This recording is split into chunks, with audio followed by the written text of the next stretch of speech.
All right. Today's Tuesday, the 10th of February. This is a recap for the stock market activities today. And folks, I got a good one for you tonight. And we're back, baby. We're back from the Super Bowl. Oh boy, where do we start? Apparently, a lot of folks were pressing 1 for English, but it didn't work. And I gotta address this un-American display of culture, dancing, music, and fun. What was that all about? Matter of fact, I think we should be sending guys to look for these 2 foreigners, the one from Puerto Rico and the Italian from New York, and deport them back to their countries. You know, America. I had this Super Bowl party, and man, it got a bit heated during that halftime show. One of my buddies brought this airhead that he's dating right now, and she was all offended. Why is he performing? He's not speaking America. I'm like, honey, he's from Puerto Rico. That's actually in America. They just got their own language. It's called Spanish. Like Hawaii, Hawaii is part of America, but they got their own language, Hawaiian. U.S. Virgin Island. They speak Virgin over there. And there was another Mexican chick who's like, I actually don't like Bad Bunny because he's a disgrace to all Latinos. I'm like, okay, I can't. I'm out of here. Give me another drink, please. And where was AI, by the way? All of this hype, and they couldn't even translate the Spanish to English so folks can stop complaining. Anyhow, I thought it was a good show. It was iconic. It was inclusive. It was beautiful. And I don't care if I don't understand what he was saying. I think we should be more offended about that boring-ass game that we got, especially those folks who paid 16 grand for stadium tickets. Yeah, good luck paying the bills now. I mean, they were hyping this Drake May guy as the next Tom Brady, and the guy couldn't even throw one ball. Imagine, folks, if the GOAT was playing that game and he got chances at these balls, things would have gone differently. I mean, Tom Brady's so good at throwing balls, he threw his own balls. And the wife left him for the yoga instructor. But anyhow, folks, that is the Super Bowl for you. We're done with that shit. And now let's talk about something really important, which is, the stock market. I think it's more interesting than the Super Bowl, especially if you lost a lot of money betting the wrong way. Maybe you should make it back in the stock market, the real casino. So without further ado, folks, let's dive right into it here, beginning with the commentary. Where do we begin besides the Wall of Worry? Because that's what it's all about, folks. You got some items in the Wall of Worry, and they're ranked in terms of which one is more important right now. And you have to examine, are we beginning to climb the Wall of Worry? Or are we seeing some items flaring up and causing concern in the market? So on the Wall of Worry, we have Bitcoin, we have the AI narrative, we have the Federal Reserve policy, we have the geopolitics, we have the trade policy, we have Japan, and then we have the midterm elections. And right now, Bitcoin is the most relevant item. In the midterms, not so much, because we still got time until that happens. So let's examine what's happening with Bitcoin right now and see if it is still on fire, or did we climb the Wall of Worry when it comes to Bitcoin? So folks, we told you here in Jan 25, we told you the Bitcoin bear flag is playing out. We're going to see you at 60K. It took a few days and boom, we hit 60K. And then we found some support. But the fact that Bitcoin went down to 60K when it was trading at 120K, that's 50% downside. Yeah, that's going to be a cause of concern. And the reason is, as we said in prior videos, it is the entanglement. A lot of folks own Bitcoin and leverage. Their stock portfolio, if Bitcoin goes down, they have to sell their stocks. That's the problem with Bitcoin. Otherwise, the market shouldn't give a shit if Bitcoin goes to a million or a zero. It's a scam anyways. And the problem is we can talk about, yeah, we found support at 60K and now folks going to begin to buy again and we have a recovery in Bitcoin and we don't have to worry about it again. The market is going to climb the Wall of Worry. Here's the problem though. Bitcoin has been through major tests. In 22, it's been tested by a bear market. And guess what? Bitcoin went down by more than 50%. So it was not a hedge against the bear market. Okay, then we got to 2025. We got a trade war. We got a devaluation of the dollar. And the whole premise of Bitcoin was, it's going to replace the fiat currency. You got to have it as a hedge against the fiat currency that keeps being depreciated. Well, guess what? The dollar went down and Bitcoin went down too. So there goes the thesis of, Bitcoin is a hedge against devaluation of the dollar. And then in 26, when the dollar made a little bit of a rebound, Bitcoin went down by more than 20%. Not to mention, of course, that Bitcoin has been underperforming gold and silver dramatically. So what is it good for? What is Bitcoin good for? That is the question on top of everybody's mind, including the folks who bought Bitcoin. If it didn't protect me against the bear market, against inflation, against stagflation, against devaluation of the dollar, against the surge in the US dollar, it didn't do shit. You got gold and silver going up. Why am I holding this right now? And this is why I said on a tweet here, a lot of crypto investors are beginning to find out that they invested in things they don't know anything about and cannot explain. Soon enough, they realized that it was one giant pyramid scheme, and the pumpers left them as the last fools holding the bag. You know, over the last few days, I got a lot of texts, calls, a lot of friends saying, hey, what's going on with Bitcoin? What do you think about Bitcoin? Because they bought it, of course. Now, I say, well, what do you think about Bitcoin? Why are you asking me now? Why did you buy Bitcoin? And they really don't have an answer. They're baffled when you reverse the question to them. Well, why did you buy Bitcoin? They really don't have a good answer. It varies from, because the dollar is going to go down. Well, it didn't work out. Dollar went down to 25. It didn't work out. What else you got? And it narrows down to, but it was at so-and-so price back in 2016, and now it ratted by 1,000% or whatever. They say that it's going to go to 300,000. They say it's going to go to 1 million, 2 million. So I go, okay, you bought it because you read somewhere, you heard somebody who told you that Bitcoin is going to go higher, and you saw a lot of folks who already made money from Bitcoin, and you thought to yourself that this is a good idea to park your life savings in Bitcoin. Because you're going to be rich, millionaire, billionaire. Everybody's going to be millionaire or billionaire when they invest in Bitcoin. So it was all a bad hype. And you see it in social media. The folks who are pumping it, they're not buying right now. They're just selling the idea that Bitcoin is going to go higher. This is going to be whatever season, and higher we go. And Michael Saylor did this, and Trump is going to do that. And the goal from all of this promotion is to suck more sheep to buy Bitcoin, because otherwise the price would not go higher. And now I think a lot of folks are realizing that Bitcoin is just a tool of speculation, along with all cryptos. And a lot of folks are beginning to pull money out. So the rebounds in Bitcoin, unfortunately for some, will be sold because you have to find a new reason to recruit more sheep to buy Bitcoin right now. In 24, it was, we're going to have the crypto-friendly president. Well, he did his own scams in cryptos. He cashed out, and now he doesn't give a shit anymore. So folks bought it because, Trump is going to be good for crypto. That was the reason. Give me something else right now. Give me a utility. Trump is going to make Bitcoin a national currency. You know that's not going to happen. But you got to give me something for the sheep to come back and begin to buy. And you need new sheep, not the old sheep. At some point, any pyramid scheme, any Ponzi scheme comes to an end. And that's what's going on with Bitcoin right now. On top of that, by the way, this Savannah Guthrie situation with the kidnappers asking for Bitcoin ransom, I think that's also impacting a lot of folks and realizing that Bitcoin is just a tool for scammers and criminals. It's not really an investment. So we go back to the wall of worry. Is Bitcoin still on fire? Is it still a source of concern? The answer is absolutely. What about the second item, though? Because that was on fire once we got the earnings from the hyperscalers and we saw the insanity of the CapEx spending. And the market didn't like it. All of these names were selling down dramatically. But of course, we got a rebound in the market because of what? Because somebody climbed the wall of worry. Somebody put a band-aid on the AI narrative concern and gave the market the confidence to say, okay, it's safe to jump in again. And that was no other than Jensen Huang, the CEO of NVIDIA. See, this was the headline on Friday. NVIDIA shares rise 8%. That was the big rebound that we got on Friday. Why? Because Jensen Huang says the $660 billion CapEx build-out is sustainable. And then he added, trust me, bro. Here it is. Listen to Jensen Huang's argument. Take a look. That $660 billion this year will be spent by the hyperscalers as we continue to learn, like we did from Amazon last night. You sit back and think to yourself, that's completely justified based on what you see? It is appropriate and sustainable. And the reason for that is because all of these companies' cash flows are going to start rising. You know, people are comparing it to cash flows. One of those numbers are wrong. It's just the cash flow is wrong. We are addressing the largest software opportunity in history. For the very first time, software is not just a tool. A tool is like Excel. Now software uses tools. So these AIs use Excel. And so I think the opportunity for this new era of software is incredible, and we're seeing it already moving the earnings of Meta.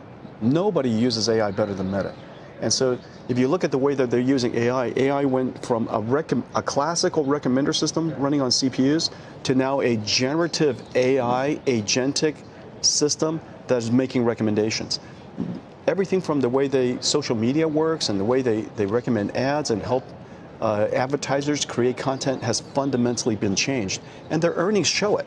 And that's the reason why they're investing so hard. They see just a much larger future potential for it. And not just one company. This is going to affect AWS's shopping and the way they recommend goods. This is going to affect how Microsoft's enterprise software works. Every single company sees the same inflection point, and that's why everybody's leaning in so hard. So in a nutshell, he says it's okay to spend all of these billions of dollars and drain the free cash flow of these mega cap technology companies whose investors were buying and investing in these companies because of the fact that they're lean companies. They produce lots and lots of revenues, very little expenses, and very little need for capex, and thus they keep a mountain of cash. Investors like that, and they've been investing in these companies over and over and over and over again. Now we have these companies depleting their cash reserves by excessive spending in capex to build these AI data centers.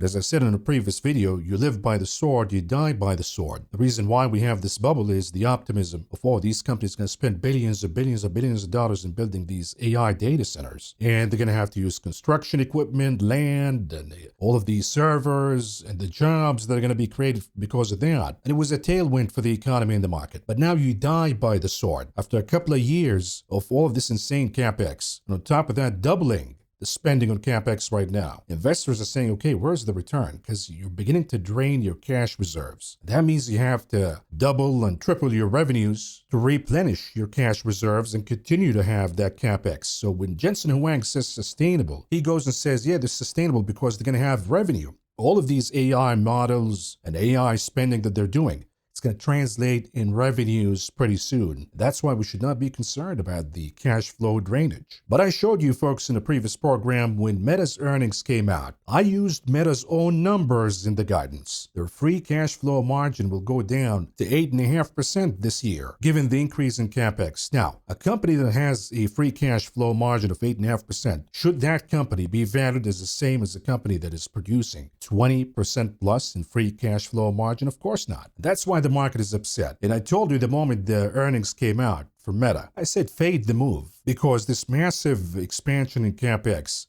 is going to bring back memories of 2022. And not just in Meta, by the way, in all of them. 22 was brutal for Meta because of the insanity of the metaverse spending.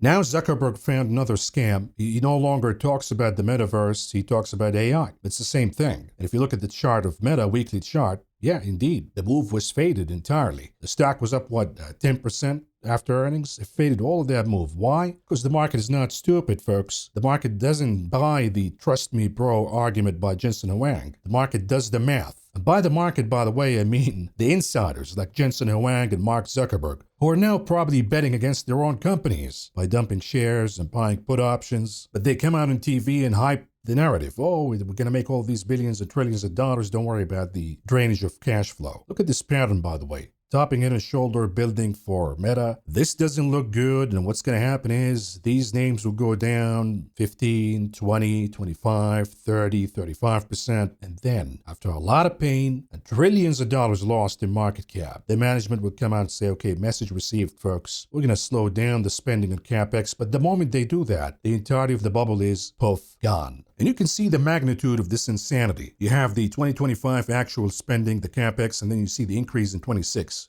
And every company that increased their capex got punished by the market, be it Google, be it Microsoft, be it Meta, be it Amazon. Because again, the market is concerned. This is not sustainable. You've been spending already tens, hundreds of billions of dollars. Where are the results? Where do we see the increase in revenue? And Jensen Huang says, oh, Meta is actually showing increase in revenue because of the deployment of AI. We got to be careful with that assumption because a lot of Meta's ads are coming from frauds and scams. I mean, who the hell is using Facebook and Instagram right now? They're dying platforms. And even the insiders within Meta, they see Mark Zuckerberg under fire after ex-employee, not just any ex-employee, one of the chief officers in AI, makes a startling claim. It will be a total loss. They're going to lose everything. They're just spending and asking questions later. And why are they spending? Monkey see, monkey do. Oh, well, if we don't spend, then Microsoft is going to spend. I guess we have to hoard all of these equipment and chips and servers and memory, but they don't really know what to do with it. And the hubris that Jensen Huang lives in, who do you think will generate the revenue, the actual revenue from these AI endeavors? It's the consumer. Have you looked at how the consumer is living right now? We only have the 1% spending in the economy and the rest of the population is living paycheck to paycheck.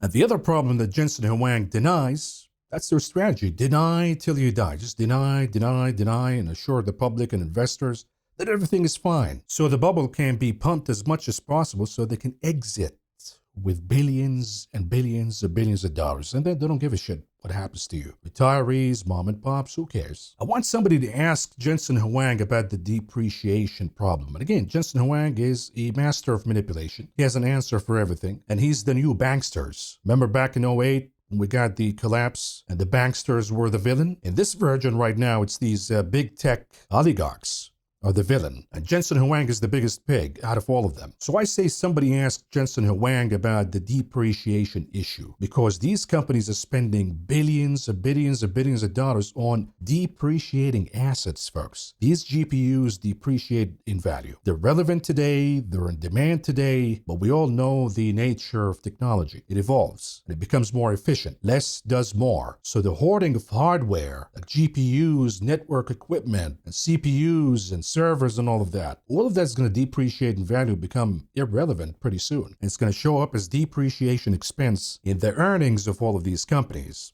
They're factoring in some depreciation that goes all the way to 2027. But again, as we see more innovation in AI, as the chips become more efficient, as the hardware becomes more efficient, you're going to see more and more depreciation. I think this is a massive, massive underestimate that you see right now in front of you. But at least they're counting. They're going to have $240 billion worth of depreciation by 2027. But Jensen Huang's answer is, yeah, but if they get depreciation, they can just get the old chips, rip them off, and rent them, and they buy the new ones. Okay, let's look at the rental prices for the old H100 NVIDIA chips. The prices are going down. At some point, the chips are going to become obsolete. We all know this, folks. Every technological cycle. The evolution of technology is based on efficiency. Less does more. The same can be said, by the way, about the memory. I mean, you look at this massive increase in pricing for hardware. Folks, bubbles in hardware are short-lived. They don't last too long and they blow up right away, because next year you have new hardware that makes last year less relevant. And now you're left with a lot of supply that is depreciating, and you might need to take a loss to sell it so you can buy the new equipment. So now we see this massive demand for memory, for example, because they're building all of these new chips, Google, Meta, Amazon, and they need memory. And they're hoarding a lot of it right now. Thus the prices are going higher. And the stocks involved in the memory like Micron and SanDisk and many more, these stocks been exploding higher, but they're going to crash really hard as we begin to see the depreciation. And the fact that these companies are going to realize, okay, the new chips don't really need as much memory as we used to before. And now we're left with all of that supply. That supply is going to hit the market and crush the pricing, and we see the end of the hardware bubble in memory and many more aspects of the AI bubble. Now let's go to the argument of Jensen Huang, which is, oh, but these companies are going to begin to regenerate revenue from all of these AI endeavors.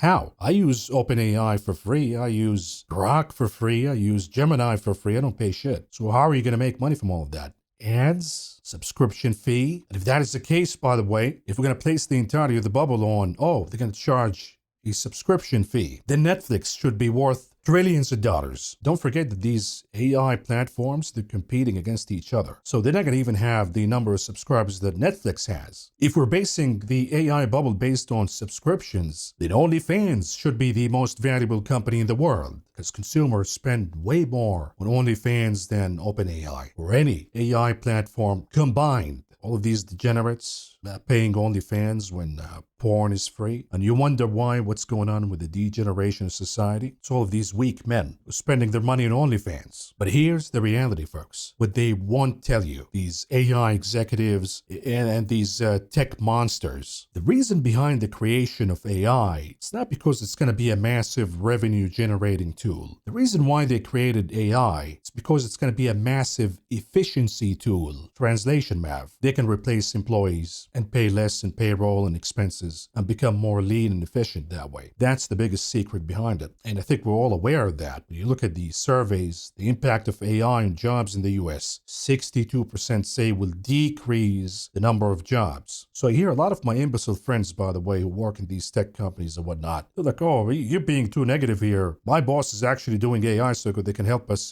do our jobs faster, more efficient. Like, yeah, you believe that. You have to be a moron to believe that. Soon enough, AI is going to do the job without needing to pay you. Why pay you and have you as an employee if they can do the job paying a subscription to Microsoft or Amazon or whatever? You got to be a fool to think that your job is in the bag. And oh, they're creating AI to make my job easier. Get the hell out of here. And by the way, I don't know if you guys saw the ads in the Super Bowl. It was the most creepy and depressing set of ads I've ever seen in a Super Bowl. It was all of this combination of AI, companies you heard of before, companies we never heard of before. They're all spending millions and millions of dollars on these ads. And the theme is, oh, AI tools are making employees efficient, which we know it's a scam. It's a lie. And the other theme is this nostalgia to the 90s, 80s, 60s. Well, the two don't work out together. We're nostalgic to the 80s and 90s because everything sucks right now. The music sucks. The movies suck, the TV shows suck, society sucks with the social media, the dating scene sucks, everything sucks. We're nostalgic to the good old days of the 80s and 90s without this excessive deployment of technology. So this is all a lie. Oh, AI is going to bring back the 90s. It should bring back the 90s without AI and social media. Then I'll buy it. The good news is, folks, a lot of you are beginning to wake up to all of this. A lot of you are beginning to question the narrative. A lot of you are turning against AI, and that's the only good and sliver of hope that I see from all of this. But anyways, let's go back to the wall of worry. The third item is the Federal Reserve policy. Right now, it's not flaring up. It's not doing anything, but it could this week. Why? We have a bunch of macro data. We got some Fed speakers who today suggested that we don't need to cut rates anymore. You have Dallas Fed Logan. We made a video, by the way, I think a couple of weeks ago or so on this channel, where I explained to you who's going to be the voting members this year and what our views are. And we did the math. And the math suggests that even if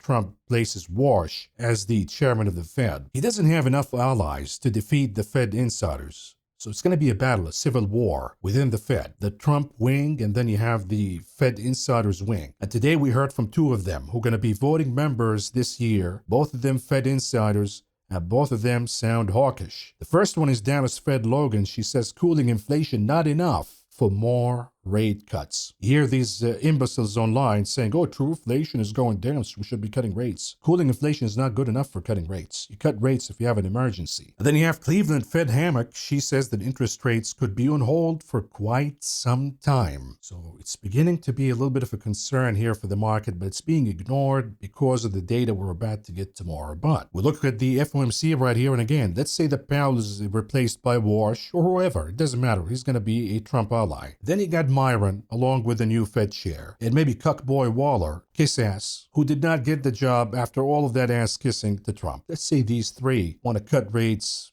under any circumstance. They're going to be pushed back by Bowman, Barr, Jefferson, Cook. And then you have the new governors. I mean, Williams, he's a whore for the banks. He'll do whatever the banks want him to do. But the other four are going to be Paulson from Philly and then Kashkari from Minneapolis, the demon. Then we have Logan and Hammock. The two of them came out today and said, yeah, we don't see the reason for cutting rates. So that's going to be a source of concern for the market as we progress this year. The market is going to realize that we're not going to have rate cuts as everybody expected. The risk for rate hikes is actually higher. And the only reason we're going to do rate cuts, it's going to be because something went wrong with the economy. So this week, again, this item, the Federal Reserve policy could flare up. And the reason is we have a set of data. On Friday, we have the CPI, and we're anticipating that the CPI could actually be hotter than expected. That is a problem to begin with. But before the CPI, we're going to get the jobs numbers. Delayed job numbers coming out tomorrow. And it doesn't look good. The jobs data doesn't look good. And you can see from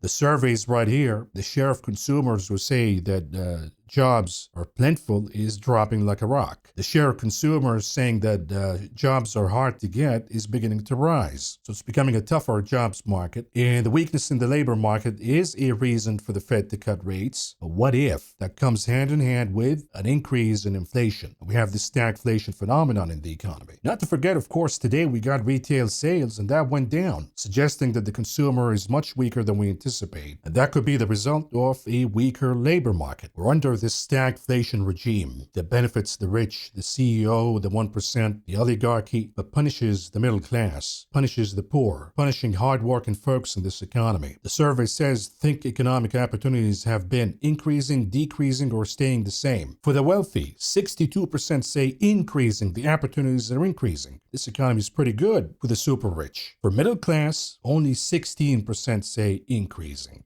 53% say opportunities are decreasing. What you're looking at, folks, right here is the death of the American dream. But we're seeing it right in front of our eyes, and we're doing nothing about it. And if you think that you're going to change all of this repressive economy that we have, it's done by design, by the way. They want you to be desperate enough to keep working every day, paycheck to paycheck. And then they want to inflate the stock market and asset prices so they can enjoy massive appreciation of wealth. And they can use that fake wealth to buy real assets in preparation of the economic crash. And this is why I keep saying in this program, and I choose my words carefully, by the way, that once the next crash happens, your enslavement begins. I want you to remember that. And the only way to fight against that, historically speaking, is not by, oh, we're going to vote for the other party next time around. No, it only happens via revolutions, when the public revolts and says we're not going to take it anymore. You think we have that kind of balls left in this country? Of course not. You look at the testosterone level among men. We're paying for OnlyFans, by the way. You think taking Nugenics is going to help you out? No. Eugenics is probably a secret weapon by the government to shrink your balls further. So when they finally implement the surveillance state, you say, oh, okay. Anyhow, let's go back to the wall of worry. We have the geopolitics. And that could flare up any time, by the way. And it all revolves around Iran. We have headlines such as this one right here. U.S. is now urging American ships to stay away as far as possible from Iranian waters. Uh-oh. Another headline for you. Iran is at work on missile and nuclear sites. Satellite images show. So Iran, after we obliterated, remember that? We obliterated. They're gone. Everything's gone. We thought that's it. Why are we going back right now if the nuclear facilities are obliterated and they're gone? Well, apparently they're not. That was all theater. We told them, look, if we don't throw a bunch of bombs on you, Israel is going to use nuclear weapons. So please move the important stuff out. Let us throw a bunch of bombs, have a political win, and wrap up the show. And Iran said, okay, we're going to play ball. But now Iran is building again. And the lie is coming out. And time is running out because you got the midterm elections. Either you're going to do this strike and get it right this time around and cause a regime change that's going to happen amicably. Or you're going to run out of window of time of doing that. And now you have the midterm elections. The last thing you want to do, you head to the midterm elections with a war in your hand. Of course, Trump is concerned about all of this. He doesn't want to do it. But the people around him say, oh, Mr. President, it's going to be easy. You just drop a couple of bombs. The regime is gone. We have democracy in Iran now. Everybody lives happily ever after. And by the midterms, that's going to be an asset, not a liability. It's, of course, a fool's errand. But for now, it is helping the energy sector, oil stocks, crude oil prices to go up, which is inflationary, by the way. Just keep that in mind. But you see that the energy sector right now is the top performing sector in the market. I guess who predicted all of that ahead of time? If you said Uncle Mav, that's right. Last year, we said we're going to be bullish energy in Q1. A lot of managers are talking about it. The good managers, not these assholes that you see on CNBC. But now, they're talking about, oh, we're going to find a peace agreement, a deal. And a lot of you viewers are concerned about, hey, Mav, maybe we should sell the energy. My crude oil calls are losing a lot of value. I think we might have peace with Iran. Well, rest assured, you got Israeli Prime Minister Netanyahu. He's going to rescue those crude oil calls because he's making an urgent trip to Washington, D.C., to crack the whip. What are you doing here? I thought the strike is going to happen by now. Should I release more of these Epstein files? How about I release the Epstein tapes? Of course, he's talking to the whores that he bought in our government. So rest assured, folks, if you're betting on oil, your boy Netanyahu is going to rescue all of these calls, so you don't have to worry about it. If we have to send a bunch of American kids to go die in Iran, hey, so be it. They're poor anyways. And at least they don't have to listen to Bad Bunny. Next in the wall of worry, what about the trade war? Nothing is happening right now. It's so nice. But it could begin to flare up in a good way, though, because we're now questioning this Commerce Secretary lunatic. and his Epstein connections. He said, oh, no connections at all. Now we're finding out that they were buddies all the way to the end. And Secretary Lunatic been one of the biggest supporters of the tariff policy. He's a trade war hawk. But if this guy goes down, then we might see the narrative around tariffs weakening, the narrative about more escalation in trade also weakening. And that could be a good thing, could be a bad thing. Could be a good thing because we don't have to worry about more flare-ups in the trade war, but it could be a bad thing that the market right now got used to the tariff policy and got comfortable with a certain understanding of the tariff policy, and any changes could be disruptive. Now, Lunatic today admitted that he went to the Epstein Island, by the way. And I say that this animal should be removed from the government ASAP, and on top of that, investigated for insider trading. This guy is so shady. For all we know, it could be a foreign agent infiltrating the government, and having him for one more minute in this government is a national security threat, in my opinion. We go back to the wall of worry. What about Japan? I think Japan, not only that it's not flaring up right now, it actually went on ice a little bit. It cooled off a little bit. Why? Because over the weekend we got Mrs. Takashi in Japan winning big in the elections. Now I think at the end of the day, Mrs. Takashi is going to be a disaster. She's going to be the Japanese Liz Truss. She's going to blow up the Japanese economy, but one step at a time. Why do I say that? Because she promises lower taxes but more spending. Well, the two don't go together. And they see talking about performing a miracle. So I say the move in the Japanese yen should be faded. If anything, her policies will depreciate and devalue the yen even more and cause more inflation in Japan. Not to mention, of course, that if we have a war with Iran, oil prices will go up and that's going to cause inflation in Japan, and then what is she going to do? I think at the end of the day, the Bank of Japan will have to fight back and increase interest rates higher. So this battle that we're seeing between Trump and Jay Powell, that also might happen between Mrs. Takashi and the Bank of Japan. So buckle up here and grab your popcorn. But right now, it's on ice. Right now, we don't have to worry about it. As far as the midterm elections, we're seeing some attempts here to please the consumer that might not be good for the stock market, such as capping interest rates on credit cards to 10%. What happened to that, by the way? And the Trump homes and all of these gimmicks that could scare the market and be a negative catalyst. But right now, it is not on the top priority. It's impacting companies like Palantir negatively because if the Democrats win, and we expect that the Democrats will win, they're going to have to question all of the contracts that Palantir made with the government, and the narrative is going to be more negative toward Palantir. So you see investors dumping that stock right now. Anyhow, folks, let's move on to a little bit of a market information here for you by reviewing the morning brief. And this was the brief from yesterday. I do that in my Discord. And yesterday we said that we think that the rebound on Friday was exaggerated and it's not going to last. But we could see it lasting in some individual names. And frankly speaking, I think if you look at the SPY right here, it's been trading in a range for a while now, for a few days, few weeks. I say if it goes to the top, sell short. If it goes back to the lower boundaries, buy. Until one of these boundaries break one way or the other, and then you have a clear direction after that. But don't forget about the market seasonality, because we see a rebound in the beginning of February, but the second half of the month, all the way to the first half of March, are usually ugly. So if anything, the seasonality says begin to prepare for a big market sell-off. Book your profits, hedge your portfolios, begin to pick up some short trades, etc. But back to the morning brief. Yesterday we talked about playing rebounds, so you can play rebounds in the individual names. We gave you Microsoft and the software ETF IGV. I gave you this chart right here. Microsoft, my rebound target was 420. And here's the update. We got to the rebound target and then we flipped. So today we closed that trade and we said thank you so much, goodbye. And this is the chart that I gave you for the IGV, the software ETF, and I said the rebound target is 86.86, and then we're out, goodbye, because it might go in an inverse ABC pattern. Well, here's the update for you. We got to 86.86, and now it looks like a reversal candle. So in, out, hello, goodbye, book the profits. Thank you so much. Now, are there opportunities in software? We talked about this before in a previous video. Let's talk about buying the dip in software. And I said that yes, there is a guilty by association kind of punishment in the market. And that comes from